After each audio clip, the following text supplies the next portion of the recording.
Hindi tulad ng mga detainees dito sa Pilipinas po. Nanlilimahid sa itsura. Pero doon po, tingnan ninyo ang detainees sa Dahig. Parang may economic summit, may meeting ng mga world leaders. Di ba?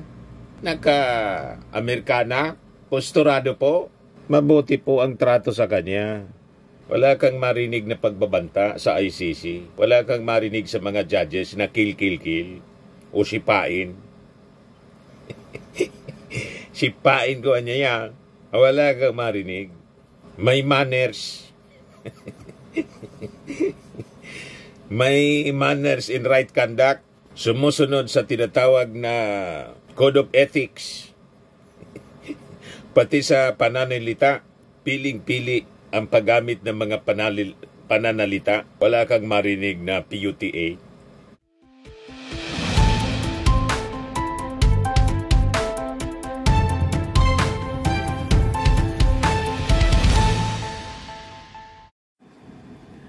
Sinupalpal mga kababayan ng International Criminal Court yung drama ng pamilya Duterte, lalo na ni Sara at saka yung kanyang nanay na si Elizabeth. Nag-react na doon sa sinasabi na si Digong mga kababayan, butot balat na. Parang sinasabi nila, pinapabayaan ang dating Pangulo habang nandun sa detention center ng ICC. Kaya sabi po ng ICC spokesperson, ang ICC ICC adopts necessary measures to ensure health of detainees. Diba?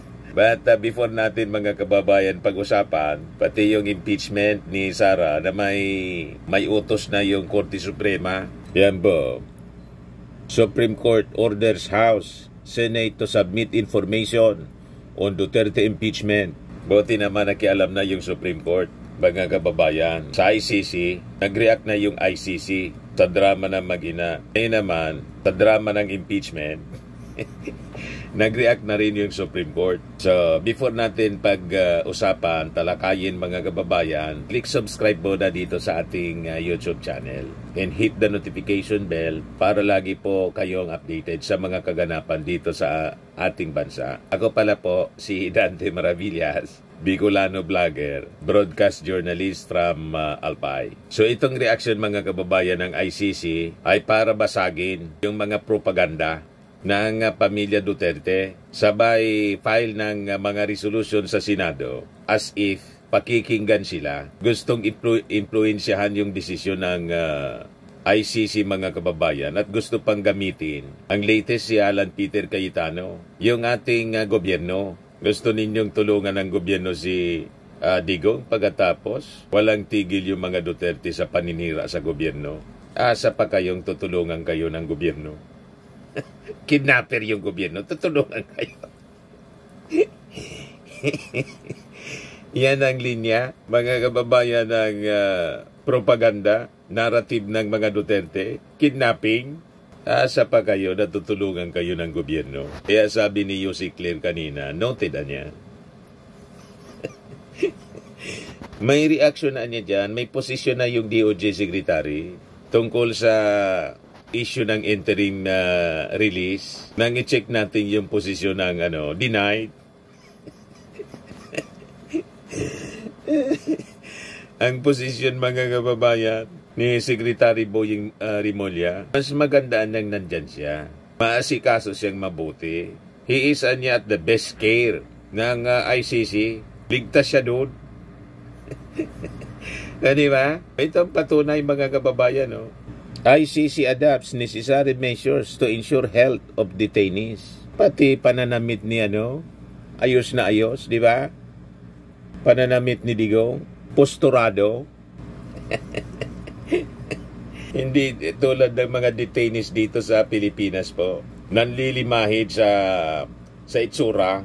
Pero doon po, tingnan niyo ang detainees sa Dahig. Parang may economic summit. May meeting ng mga world leaders. Diba?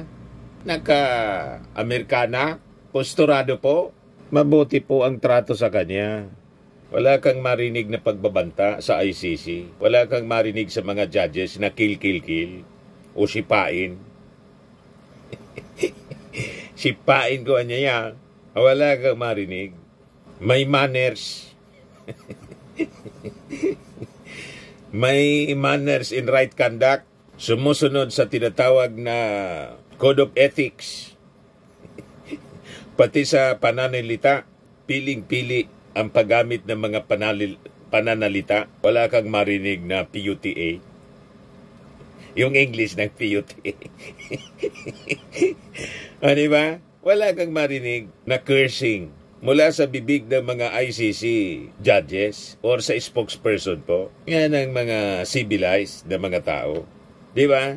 Kaya si Digong po, walang rason na i-house arrest.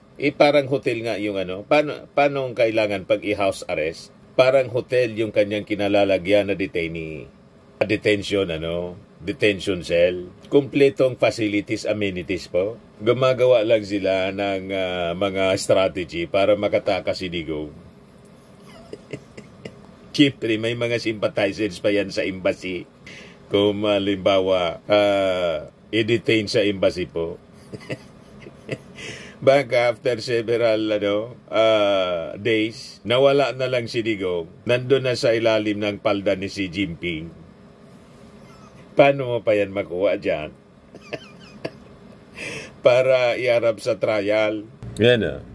The ICC has said it adopts all necessary measures para siguruhin ang health, ang kalusugan ng suspects in the detention center, but declines to comment on the reported skin and bones condition of former President Rodrigo Duterte, who is in its custody.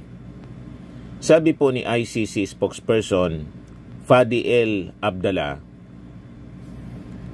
the ICC adopts all necessary measures to take care of the health and well-being of suspects who are in the ICC detention center. We do not provide further comments on these matters in order to fully respect their private life. Kita ninyo, nire-respeto ang pribadong buhay ng mga suspetsado. Ganon sila po, masilan sila. Marunong sila na magrespeto ng pribadong buhay at yung human rights ng isang akusado. Yan Yan mga reactions ng mga netizens. ICC has spoken. The drama should stop. Sabi ng isa pang netizen, he needs family care. Nandun baga po si Sara, 2 weeks. Tapos nandun yung kanyang dating asawa. Pero dahil siya akusado sa crimes against humanity, hindi man pwedeng kasama si Sara doon sa silda at saka si yung nanay niya. Ano yan? May consequences po ang mga pagkakamali, mga gawaing ganyan. Kahit yan dito, hindi po pwedeng kasama sa detention cell yung family para sa kanyang family care. That is special treatment. Di ba? Ang gusto ninyo, special yung trato sa dating Pangulo. Bakit? Naging special ba yung trato niya sa mga na-AG case? Di ba? Kill lang yung bukang bibig niya. Wala siyang paki sa damdamin ng mga naiwang pamilya. Lalo yung mga bata. More than 100 na mga paslit yung nadamay sa EJK. Yes, sabi ni Thorstein Biblen, they're just trying to gain sympathy. Correct. Sabi ni Rick Carillo, yung butot balat na Digong, ginagawa lang na isyu para maawa ang mga tao. May naawa pa ba sa self-proclaimed na kriminal? Sabi ni Ricardo Dalisay Julian, he's very lucky to be detained at The Hague where detainees are being treated well. Otherwise, it would have been hell if he is detained here in the Philippines if no special treatment will be accorded. Correct na correct mga kababayan. Sabi ni Inco Jigs, wala akong paki, ang mahalaga sa ICC na mabulok si Digong. Sabi ni Kelvin Grande, Duterte 4 months, Dilima 7 years. Kinaya nga po ni Dilima, isang babae, Bicolana, kinaya na makulong for 7 years. Si Digong, 4 months pa lang, grabe na ang drama ng mga kapamilya niya at saka kaalyado. Di ba? Si Dilima ba, yung mga kapamilya niya, narinig ninyo na nagsalita? Ang nagsasalita lang nun si Dilima. O ngayon, nakalaya na si Dilima kasi yun pala, gawa-gawa man lang yung kaso. O yung crimes against humanity, alangan gawa-gawa ito. At walang kasalanan dyan sa crimes against humanity yung ating Pangulong Bongbong. Ang crimes against humanity, final ng mga biktima ng AGK. At ang may sala dyan, si Digong mismo kasi nawala ng tiwala sa justice system yung mga pamilya ng biktima. Kaya final po sa ICC. Lahat ng blame sa kanila, sa kanya mismo. Ang isa pang dapat sisihin siya at ang buo niyang pamilya, nanalo si Bongbong Marcos, inaway-away niya. Hanggang ngayon inaaway ni Sara. Tapos hihingi ng tulong si Cayetano. Magre-resolution kung hindi kayo mga buang, anong tawag sa inyo? Pwede naman na nahimik na. Ang ganda ng pagtrato sa kanya ni President Bongbong Marcos. Ayaw niyang tantanan. Bangag, bangag, bangag. Ngiwi, ngiwi, ngiwi. Butod, butod, butod. Di ba? O ano inabot ni Harry Roque? Yan kasi. Yan o. Si Harry Roque, mga kababayan. Tawa na yung mga DDS, mga kababayan.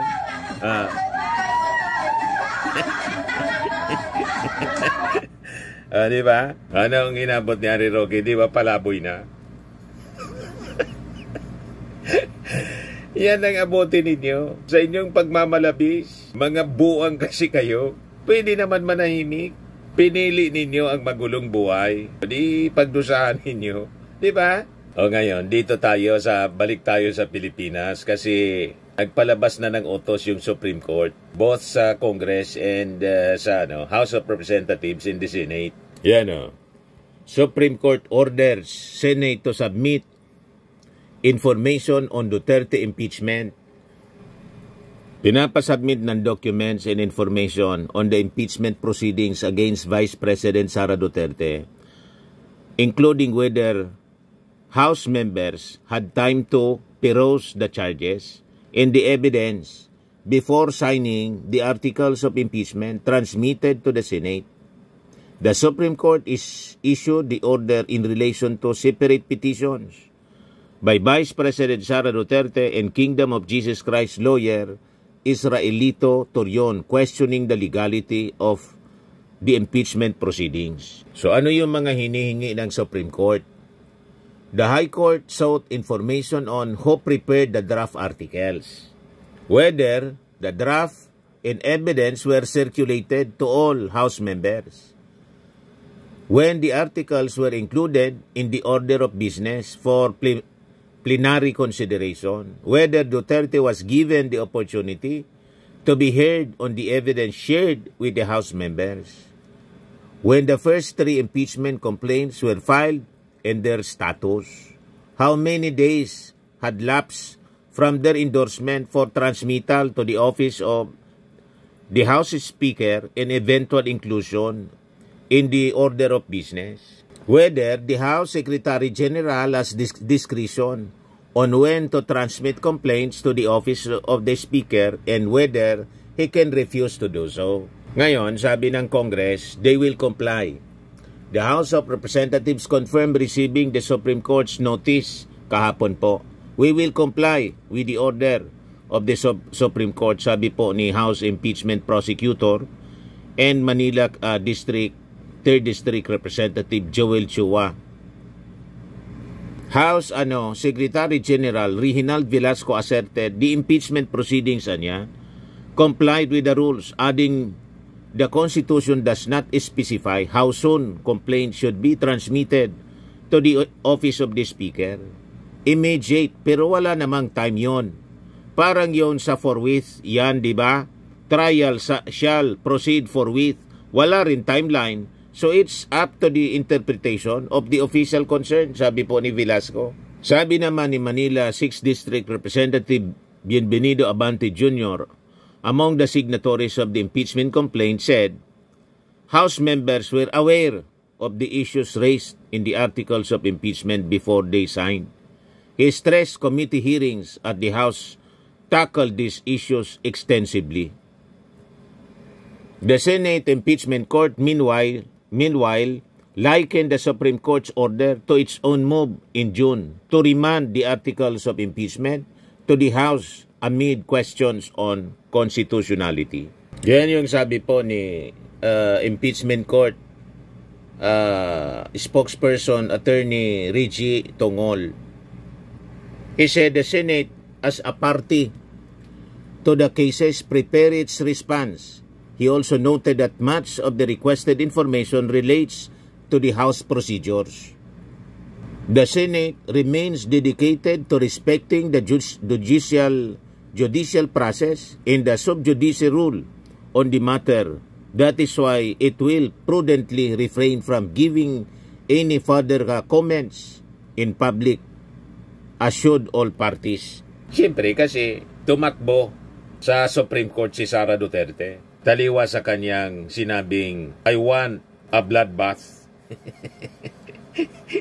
Yan pala, magpapasaklolo sa Supreme Court. So, yung both houses, mga kababayan, they have to comply. Kaya tama itong sinabi ni Omak Nam, this is good. The Supreme Court can rule and tell the Senate to perform the hearing. That's the right venue, sabi ni Leonardo Gonzales Santos Jr. Cheese, you cannot just do whatever you want according to your own rules. Submit your position and let the House be given the same opportunity to address the alleged constitutional infirmities that BP Sara is claiming. Whatever the Supreme Court rules, we will all respect it. Ngayon, sabi po ni House spokesperson Princess Abante, the House to submit additional impeachment details to the Supreme Court. So, binigyan ng Supreme Court, mga kababayan, ng 10 calendar days para sa Senado at saka sa Congress to file their reply sa Supreme Court. So, maganda na to, mga kababayan, para matuldukan na tong debate. Yung question, kung sinunod ng Congress yung tamang procedure, pag-endorse ng impeachment, articles of impeachment, saka yung tinatawag nilang 1-year bar rule sa pag-file. Kasi ang argumento ng defense, hindi na pwede kasi duplication, multiple complaints na. Para matuldukan na, mga kababayan, once and for all, ang mag-uutos na po yung Supreme Court. Kasi yung Senado po naging ang defense. Yung mga judges po, naging mga defense lawyers na. Ano ba po, mga kababayan? Ito naman po yung bago naming product na binibenta online. iGlow Serum Whitening po siya. Tingnan ninyo yung epekto sa aking anak na architect before and now. Yung mga inquiries po ninyo, dumiretso na lang kayo sa kanyang Facebook account, Riz Maravillas.